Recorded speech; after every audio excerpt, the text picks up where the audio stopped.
আর এই ছবিটাই তো কার্যত বলে দিচ্ছে একটা শিক্ষা ব্যবস্থা কোন জায়গায় দাঁড়িয়ে রয়েছে, যেখানে একটা সরকারি শিক্ষক তিনি যাবেন স্কুলে, তিনি চকডাস্টার নিয়ে পড়াবেন, কিন্তু আজকে দেখো রাত ভর তাদেরকে এই করুণাময়ের একদম ব্রিজের তলায় দাঁড়িয়ে থাকতে হচ্ছে। এবং গোটা রাজপথ তুমি দেখতে পাচ্ছ, যারা চাকরি হারিয়েছেন তাদের এই মুহূর্তে তারা বসে রয়েছে, তারা কেউ শুয়ে রয়েছে, ক্লান্ত হয়ে রয়েছে, তারা প্রতিবাদ করছে। তুমি এই ছবিগুলো দেখো এই মুহূর্তে প্রিয়, তুমি কার্যত বুঝতে পারবে যে এই মানুষগুলো একসময় পরিশ্রম করেছে, চাকরি পেয়েছে, আজকে তারা এভাবে চাকরিটা হারিয়ে রাস্তায় বসে রয়েছেন। দিদি, আপনাদের জন্য কোনো ব্যবস্থাপনা বা আপনাদেরকে এখনো এসে কেউ কথা বলে গেছে? না, আমাদের সঙ্গে কোনো রকম কথা হয়নি। আর যতক্ষণ আমরা যোগ্য লিস্ট পাচ্ছি না ততক্ষণ আমরা এখান থেকে উঠছি না। এই গরমে কিভাবে রয়েছে? আমরা প্রচণ্ড কষ্টের মধ্যে আছি। আমরা আগে থেকেই কষ্টে ছিলাম। যেদিন আমাদের লিস্ট বা প্যানেল বাতিল করেছে এবং আমাদের বাঁচানোর জন্য কোনো রকম ব্যবস্থা আছে বলে আমাদের মনে হচ্ছে না। আচ্ছা, এসএসসি চেয়ারম্যান কি কালকে আপনাদের সঙ্গে এসে দেখা করেছে? না, আমাদের সঙ্গে কোনো রকম কথা হয়নি ওনার। আমরা যোগ্য লিস্ট ছাড়া এখান থেকে কোনো রকমভাবে উঠতে চাই না, উঠবও না। আপনারা যেভাবে আন্দোলন করছেন এখনো পর্যন্ত এসএসসি কোনো বার্তা দিচ্ছে না, কোথায় যাবেন আপনারা? এখানেই থাকবো যতক্ষণ না আমরা সদুত্তর পাচ্ছি, যোগ্য অযোগ্য লিস্ট সঠিকভাবে দিচ্ছে। কি মনে করছেন, এত বড় আন্দোলন চলছে আজকে শহর কলকাতাতে, তারপর এখনো পর্যন্ত চুপ করে রয়েছে এসএসসি, আজকে কোনো সুরাহা পাবেন?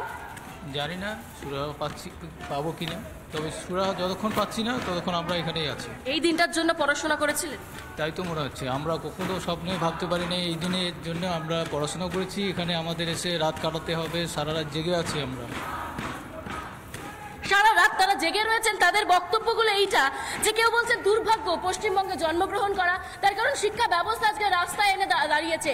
কার্যত যে মানুষগুলো আজকে রাস্তায় রয়েছে তারা প্রত্যেকে এডুকেটেড, তারা প্রত্যেকে শিক্ষিত, কিন্তু এই শিক্ষার মান আজকে কোথায়?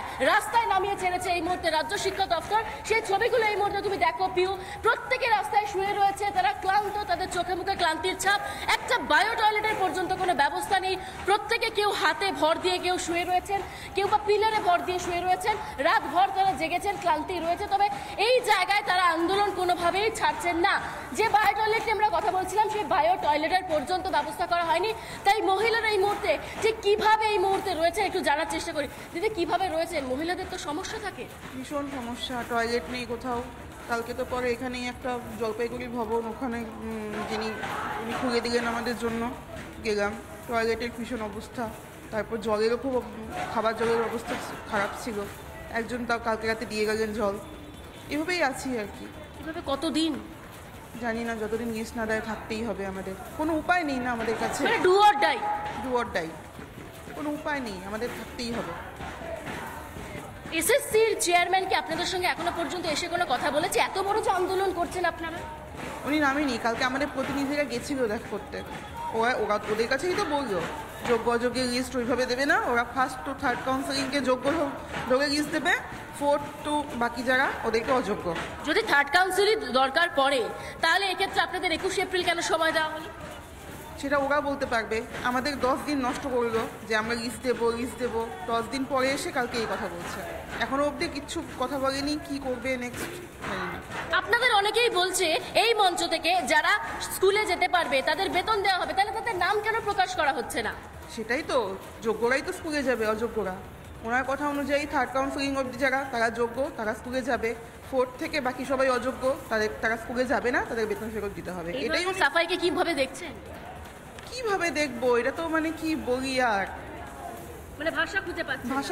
সত্যি তাই, তারা যে বক্তব্য দিচ্ছেন তাতেই পরিষ্কার হয়ে যাচ্ছে যে এই যে এসএসসি বা ব্রাত্য বসুর যে এই ধরনের মন্তব্য, তাতে তারা এই মুহূর্তে আশাহত হচ্ছেন। আমি আরো একবার ছবিটা দেখাই, গোটা বাংলার মানুষ আজকে দেখুক যে আচার্য সদনের বাইরে এখনো পর্যন্ত দেখো, তুমি দেখতে পাচ্ছ 6:16 বাজে এই মুহূর্তে, প্রায় কালকে 4টের পর থেকে প্রায় এই মুহূর্তে 14 থেকে 15 ঘন্টা কাটতে যায়, এখনো পর্যন্ত তারা এই একইভাবে বসে রয়েছে।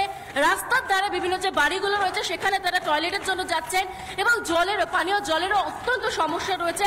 এবং সেই সমস্যা এই মুহূর্তে আমরা কথা বলছিলাম এবং জানলাম যে তারা বলছেন যে অত্যন্ত সমস্যায় রাত্রিবেলায় তারা রয়েছে, কিন্তু এখনো পর্যন্ত একদম বিবেকহীনভাবে তারা দেখতে পাচ্ছেন যে এসএসসি চুপ করে রয়েছে, কেউ এখনো পর্যন্ত কেউ কথা বলছেন। আমি দাদাদের সাথে একটু কথা বলি। দাদা, এই যেভাবে রয়েছেন সমস্যা তো সত্যি কথা, আমি একটু কথা বলার চেষ্টা করি। দাদা, এইভাবে কিভাবে রয়েছেন, এটা তো সত্যি সমস্যা। হ্যাঁ, আমরা ম্যাডাম খুব কষ্টের মধ্যে আছি। ভালো জল পাচ্ছি না, এখানে খাবার পাচ্ছি না। ম্যাডামরা আছেন, অনেকে ওনাদের জন্য বায়ো টয়লেট পর্যন্ত নেই। রাত্রেবেলাতে খুব অস্বস্তির মধ্যে আমরা কাটিয়ে। এসএসসির চেয়ারম্যানরা তো তাদের একদম নির্দিষ্ট ঘর পাচ্ছেন, আলো পাচ্ছেন, এসি পাচ্ছেন, ওয়াশরুম পাচ্ছেন, আপনাদের দিকে একবারও ফিরে তাকিয়েছেন? না, একবারে ফিরে দেখায়নি, একদম খবরও নেয়নি, কোনো প্রশাসন মারফত কারোর কাছে খবর নেয়নি। আমরা সব সময় এখানে পড়ে আছি, খুব কষ্টের মধ্যে রাত কাটিয়েছি। আপনারা তো শিক্ষক।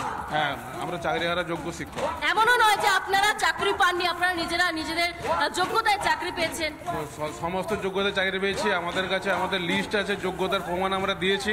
তা সত্ত্বেও ওনারা মানছেন না, বলছে আপনারা অযোগ্য। আমরা কোথায় অযোগ্য সেটা আমরা বুঝতে পারছি না।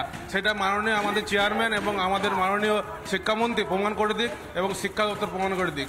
এছাড়া উনি বলছেন যে এসএসসির গাইডলাইন মেনে, সুপ্রিম কোর্টের গাইডলাইন মেনে এসএসসি কাজ করবে, কিন্তু সুপ্রিম কোর্টের কোনো গাইডলাইনই এসএসসি মানছে না।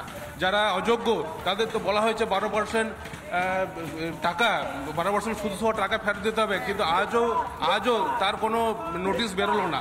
আরও কোনো একেবারে কোনো গাইডলাইন মানা হচ্ছে না, কার্যত গা বাঁচিয়ে এসএসসির মধ্যরাতে যে বিবৃতি এবং সেখানে সুপ্রিম নির্দেশ মেনে তারা কাজ করবে এমনটাই বলা হচ্ছে। অন্যদিকে নাছোড়বান্দা লড়াই চালিয়ে যাচ্ছেন চাকরিহারা। গতকাল রাত থেকে যে ছবি দেখেছি, আজকেও কিন্তু সকালবেলা সেই ঝাঁজ, সেই আন্দোলনের ঝাঁজ আরো বাড়ছে। নজর থাকবে এদিকে। ধন্যবাদ ওয়েন্দিলা এবং অর্ণব দুজনকে। নানা ধরনের কন্টেন্ট দেখার জন্য লাইক করুন, শেয়ার করুন আমাদের ফেসবুক পেজ, সাবস্ক্রাইব করুন আমাদের ইউটিউব চ্যানেল। পাশাপাশি অন্যান্য ব্রেকিং নিউজের জন্য অবশ্যই চোখ রাখুন রিপাবলিক বাংলায়।